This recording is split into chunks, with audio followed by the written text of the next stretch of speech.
In the heart of Umuogidi, a village nestled between thick forest and rolling hills, there lived a woman named Nwanyịocha. She was once a revered healer, a daughter of the gods, chosen to be the mouthpiece of the spirits that guarded the land. For years, she walked in light, healing the sick, guiding the lost, and upholding the sacred traditions of the ancestors. But the day she tasted power, everything changed. It began with a prophecy, one that declared her time as the village priestess was nearing its end. The gods had chosen another, a younger woman, to replace her.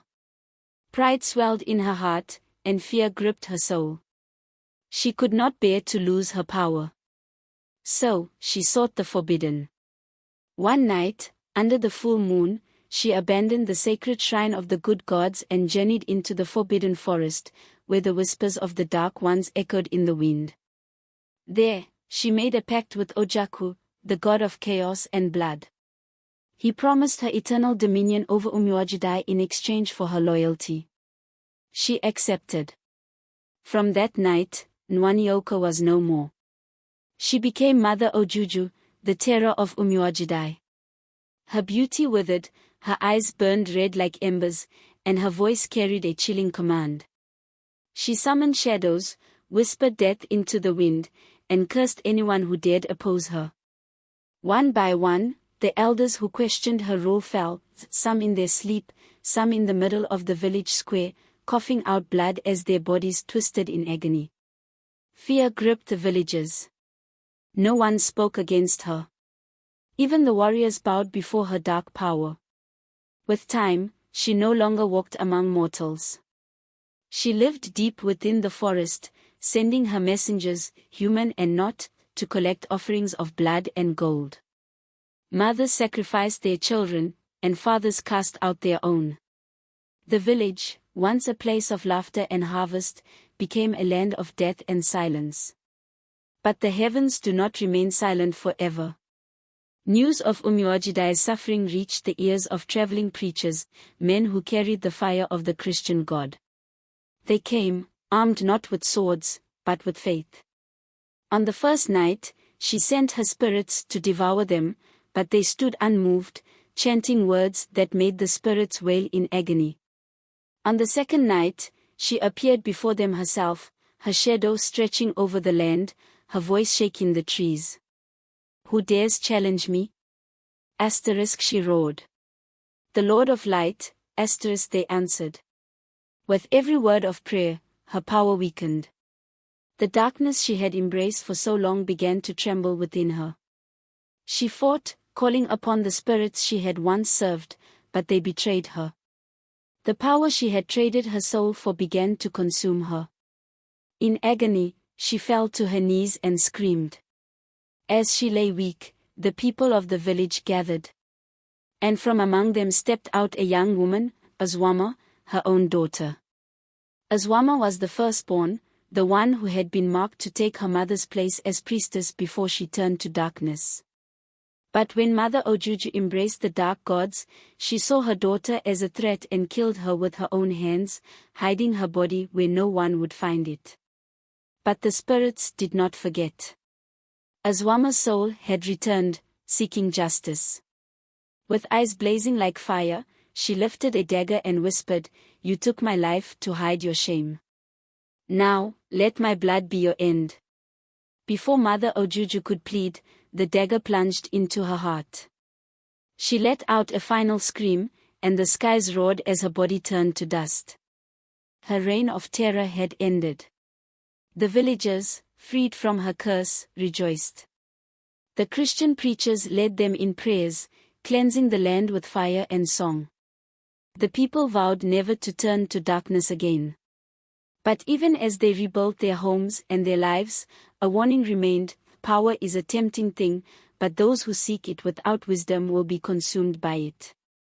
And so, the legend of Mother Ojuju lived on, a tale told in hushed voices around the fire, a reminder that even the most powerful can fall when they walk the path of darkness.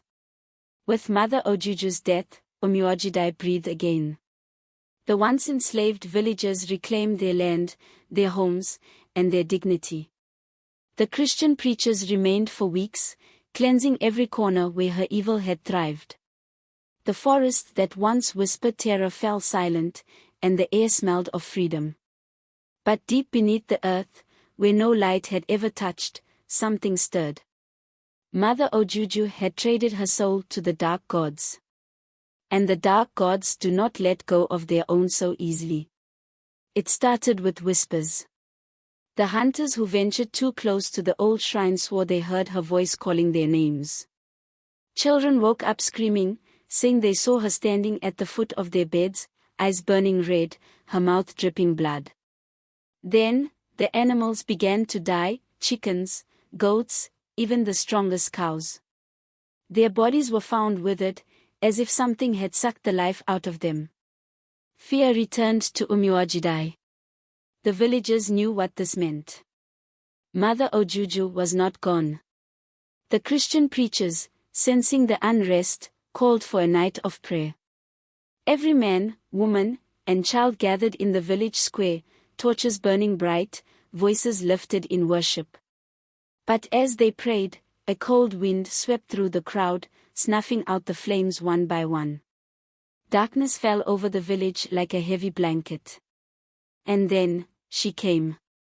Mother Ojuju rose from the ground, her body twisted and decayed, her once golden skin now black as coal. The dagger wound in her chest still bled, but she did not fall. She laughed. "You think light can banish me," she hissed. "I am the Queen of Shadows. You will all kneel before me again." She raised her arms, and the earth trembled.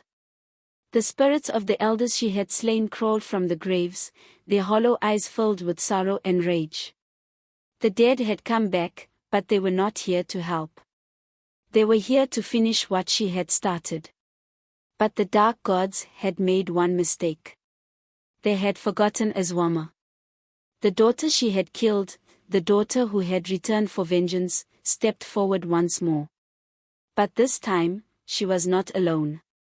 Clothed in white, bathed in a light that made the darkness recoil, Azuama lifted her hands and spoke.